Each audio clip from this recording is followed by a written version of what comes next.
Here now, CNBC's own John Carney, John Berlau, Senior Fellow at the Competitive Enterprise Institute. Mr. Carney, and on our segments together now, we will call them Sully Con Carney. Thank you for that suggestion, by the way. And you are a former corporate attorney. You think this is not a show. You think this is a big deal because if the SEC or other government agencies get involved, they might find what?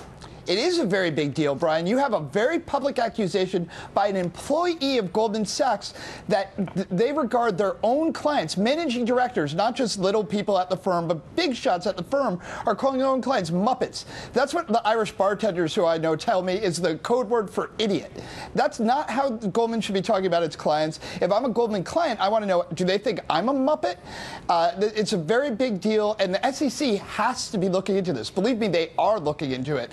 I haven't talked to anybody at the SEC about this, but when they get this kind of information out there in public, they start to look into it. John Berlau, you could not disagree more, right? You think that this is just a big show and government should stay out because people can say what they want?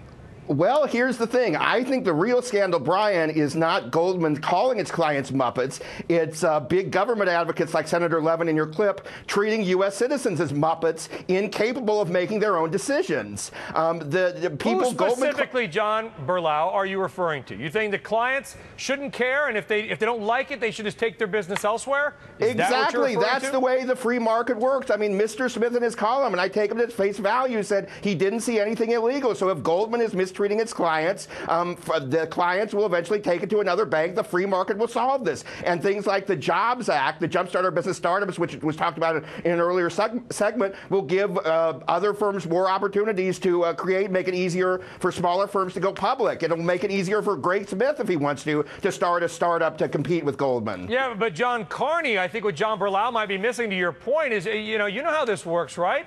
You do not, and you might agree with Berlau, you don't want the government sniffing around your emails, right? Because there's always somebody that's going to say something stupid. Right, and I don't even think this is an issue of big government, little government. I think if Goldman is mistreating its clients, that is the thing that the clients But is deserve calling them, to John know. Carney is calling them names, mistreating them. It's not calling them names, it's the thought pattern behind that. If they're thinking of their clients as idiots, and why are they thinking that? It's because they think, oh, these are people we can take advantage of. That's the big danger here, is Goldman breaking its promise to its clients and treating them as if they are idiots. That's not how Goldman clients want to be perceived. I talk to Goldman clients all the time, and they tell me one of the reasons they do business with them is because they're afraid of Goldman. They say, look, if I was doing business with somebody else, Goldman would try to assassinate me. That's actually a quote from one of my stories in net.cnbc.com, and they say, so I do business with Goldman because, yeah, they might want to rip my face off, but at least they'll keep me alive.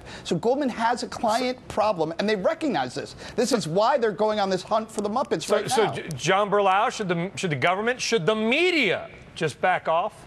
Because I always blame the media. No, I think it's a story, but it's a story about the marketplace. It's a story about, allegedly mistreating your customers. I mean, these were sophisticated investors. Greg Smith in his column says, he dealt with two of the largest hedge funds. They're perfectly capable of looking out for their own interests if there was no fraud involved, and Greg Smith had said there was no illegal behavior. So yes, the media can look at it all at once as a business story, but the government so far should just stay out based on it's not illegal to call your client a Muppet. John Berlau, I appreciate it. John Carney, hey, by the way, John, nice plug for your website on CNBC.com. You're welcome.